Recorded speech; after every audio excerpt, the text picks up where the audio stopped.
के स्थापना दिवस से जुड़ी हुई। दरअसल आज भारतीय जनता पार्टी का 44वां स्थापना दिवस है और ऐसे में बड़े पैमाने पर कार्यक्रमों के आयोजन किए जा रहे हैं। ये बीजेपी दफ्तर की तस्वीरें हम आपको दिखा रहे हैं, जहां पर बीजेपी के राष्ट्रीय अध्यक्ष जगत प्रकाश नड्डा कार्यकर्ताओं के बीच मौजूद है।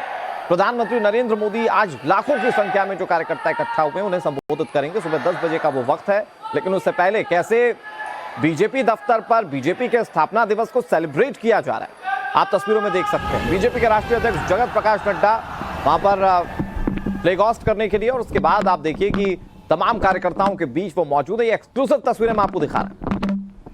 अपने इस 44 साल के इस पूरे टेन्योर में बीजेपी ने कई बड़ी उपलब्धियां हासिल की हैं, तो कई चुनावों को हारा भी है, लेकिन ये आज का मौका बहुत अहम है। हमारे साथ रविकांत जुड़ गए हैं।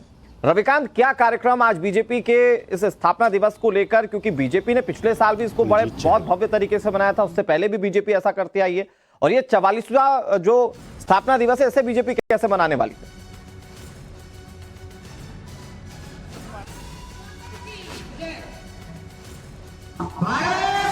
रविकांत, आप सुन पा रहे हैं? पर झंडा फहराया, झंडे को सलामी दी है और अब जो है राष्ट्रीय अध्यक्ष जेपी नड्डा जो है वो सभागार की ओर प्रस्थान कर रहे हैं। वहां पर जो है उनका भाषण जो है वो इसके साथ अब थोड़ी देर बाद जो बीजेपी राष्ट्रीय और आदरणीय नड्डा जी अब सभागार की ओर प्रस्थान कर रहे हैं।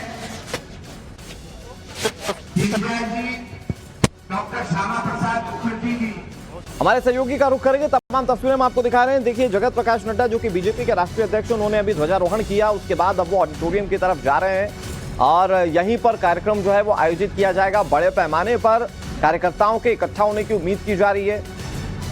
2014 के बाद से बीजेपी ने अपने इस कार्यक्रम को और जोर शोर के साथ मनाया है, और जब ये 44वां मौका है जब बीजेपी अपना स्थापना दिवस मना रही है, तो आज के मौके पर प्रधानमंत्री नरेंद्र मोदी क्या कहते हैं, कार्यकर्ताओं को एकजुट रहने के लिए, संगठित रहने के लिए वो कौन सा मंत्र देते हैं, उस पर सभी की निगाहें टिकी रहेंगी। और ये मंत्र कहा जा रहा है कि 2024 के लिहाज से बहुत महत्वपूर्ण होगा। कहा जाता है कि बीजेपी कैडर बेस पार्टी अपने कार्यकर्ताओं के दम पर आज वो सत्ता के शिखर तक पहुंची है। ऐसे में भारतीय जनता पार्टी के लिए जब उसके कार्यकर्ता इतने अहम हैं, पीएम नरेंद्र मोदी का संबोधन, जेपी नड्डा का संबोधन, या उन तमाम बड़े नेताओं का संबोधन जिसकी वजह से बीजेपी आज इतनी मजबूती से सत्ता पर काबिज है, वो क्या कहते हैं, कार्यकर्ताओं को क्या मंत्र देते हैं, उसका इंतजार किया जा रहा है। लेकिन तस्वीरें हम आपको एक्सक्लूसिवली दिखा रहे हैं। ये बीजेपी मुख्यालय की तस्वीरें, जहां पर आप देखिए कि पहले फ्लैग होस्ट किया, फिर उसके बाद अभी ये जगत प्रकाश नड्डा की तस्वीरें, जहां पर वो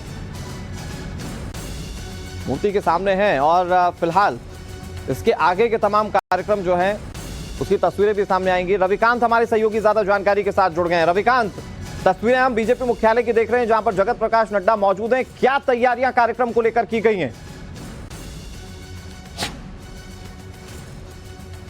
देखिए अनुराग, भारतीय जनता पार्टी के राष्ट्रीय अध्यक्ष जो बीजेपी का जो नया मुख्यालय है वहां पहुंचे हैं, और यहां पर ध्वजारोहण का जो कार्यक्रम है वो अभी संपन्न हुआ है। उसके बाद जो है भारतीय जनता पार्टी के कार्यकर्ताओं को जेपी नड्डा, ये जो नया भवन बना है इसके अंदर ऑडिटोरियम है, आप देखिए कार्यकर्ताओं का जो हुजूम है वो ऑडिटोरियम के अंदर जा रहा है, और अब से कुछ ही देर बाद बीजेपी के राष्ट्रीय अध्यक्ष जो है वो भारतीय जनता पार्टी की पूरी जर्नी को बताएंगे।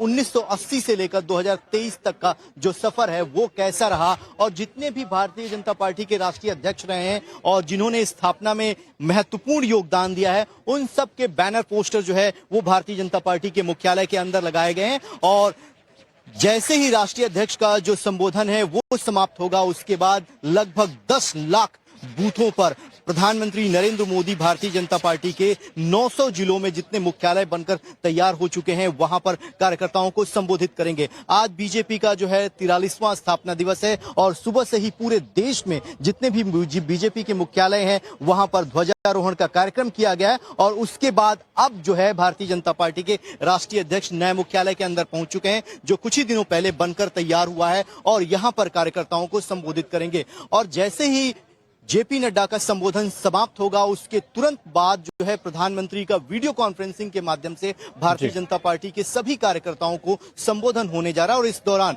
भारत सरकार के सभी मंत्री, सभी सांसद लोकसभा और राज्यसभा के जीएमसी बालायोगी ऑडिटोरियम में मौजूद रहेंगे। मेरे ठीक पीछे आप देख रहे हैं ये जो कार्यकर्ता हैं वो लगातार अभी भी आ रहे हैं और दीप प्रज्वलन के बाद जो है भारतीय जनता पार्टी के राष्ट्रीय अध्यक्ष जेपी नड्डा का संबोधन जो है अब से बिल्कुल कुछ देर रविकांत, बाद हम अपने दर्शकों को प्रारंभ होने जा तस्वीरें रहा है। दिखा रहे हैं। दीप प्रज्वलन हो चुका है। बीजेपी के राष्ट्रीय अध्यक्ष जेपी नड्डा ने दीप प्रज्वलन किया, उन नेताओं को पुष्पांजलि अर्पित की जिन नेताओं की बदौलत आज भारतीय जनता पार्टी इतनी सशक्त है। दुनिया में सबसे बड़ी पार्टी होने का गौरव उसके पास है, तमगा उसके पास है और कार्यक्रम को धीरे धीरे आगे बढ़ाया जा रहा है। जेपी नड्डा जो है वो ऑडिटोरियम की तरफ जा रहे हैं। ये बीजेपी का जो नया दफ्तर है उसकी तस्वीरें हम अपने दर्शकों को दिखा रहे हैं। रविकांत, आपने बहुत आसान तरीके से बताया कि क्या पूरे कार्यक्रम है, लेकिन बीजेपी के 44 साल का सफर इतना आसान नहीं है। जनता दल से अलग होना, सत्ता में आना, सत्ता में आने के बाद एक वोट से सरकार गिर जाना, फिर उसके बाद वापस में सत्ता में आने के बाद 10 साल सत्ता से दूर रहना, फिर उसके बाद प्रचंड बहुमत और उस बहुमत को हमेशा साल दर साल बढ़ाते रहना। बीजेपी जब यहां तक पहुंची उसमें एक बड़ा योगदान रहा है भारतीय जनता पार्टी के कार्यकर्ताओं का। तो आज उम्मीद की जा रही है कि बीजेपी अपने कार्यकर्ताओं को कोई नया मंत्र देगी ताकि 2024 में बीजेपी के कार्यकर्ता पुरजोर तरीके से उतर सके मैदान में।